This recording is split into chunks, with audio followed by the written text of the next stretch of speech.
Hello, Internet Land. Thought I'd give a little recap on Tip Up. And, I finished up a couple mufflers. 261 muffler. It's going to go to a follower, I think. I got to text you. I've got your phone number. I forgot your tag on TikTok. HMWF deflector raised on there on the side. It's got a nice big hole in it. My brother doesn't know he's getting this, but for his 561 Mark 1, put a little hole in his muffler too. And then a 372 clone I'm working on for Keith Davies locally. And I'm actually in the process herein of grinding the cylinder. I got our base and band cut. Working on those uppers. Got to move them a mile. But Tip Up, I had a lot of fun. I actually tied for first in 6 cube, which I'm happy with. I'm really happy with that, especially showing up with the 395 clone that I had just done. First time I'd really ran it anywhere other than the camp stand here in the yard. Special Needs 365 did good. I ran it in 4 firewood and the 4 modified. Took third in that class.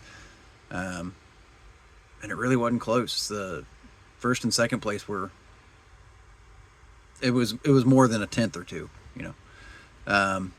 everything else, my 3 cubes still suck. I don't know what it is with my 3 cubes, but keep trying, keep working on them. So in any case, the best part of the whole weekend for me was, so I took my 880 pipe saw, which there's some videos of it here. It's a completely stock cylinder. It's got a big stupid eBay bike pipe on it. I just took it because, if you're going to drive all the way to a race and you've got a saw that qualifies, you might as well run it. Obviously, I wasn't going to be anywhere near competitive with it. But the fun part about it was I ran it, Stephen Rockefeller ran it, and Scott Crum ran it. We hot lapped that sucker. And I offered it to anybody else that wanted to sign up and run it because it's a stock saw. If we hurt it, oh well, I'll buy a new cylinder. It's a China clone. So it was cool that I got to share that with people.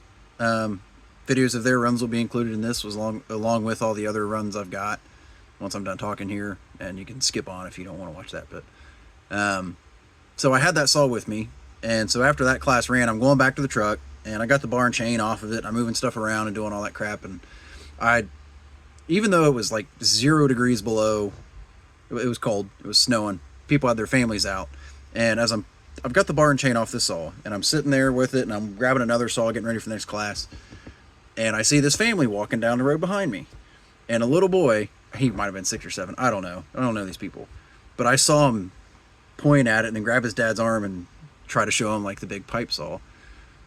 And so I grabbed it, I walked over, I said, you want to fire it up, you want to run it?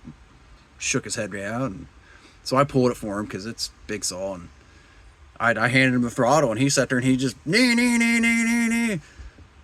Made my day. That was the best part of the whole weekend. I mean, I loved going, I loved racing, I loved spending time with my friends, hanging out, seeing Joe and Steven and all y'all. But being able to share saws with that kid for that little moment, and hopefully maybe make his day or get him into chainsaws, I love that. That was the best part for me. I saw all kinds of kids there. They might have been there for something else, but a bunch of them were standing around watching us race chainsaws, and I think that's great. So, if you're one of these guys, you go to saw races, keep that in mind. There are kids watching, and I feel like it's my responsibility, hopefully you feel like it's yours too, to sort of help share that excitement that you have for saws with them. Because ultimately, firewood saw racing is a hobby. It's not something any of us are doing to put bread on the table. I don't think, anyway. If you are, best of luck to you. But it's something that we all put time, effort, and money into to enjoy because we love the sport. We love chainsaws. I mean, chainsaws, just little hot rods, So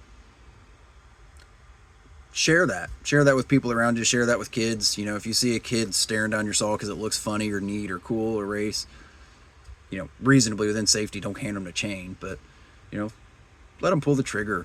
Talk to them about it. Share that stuff with them. So anyhow, I'm already 4.5 minutes into this video. Here's all of my runs and a couple others.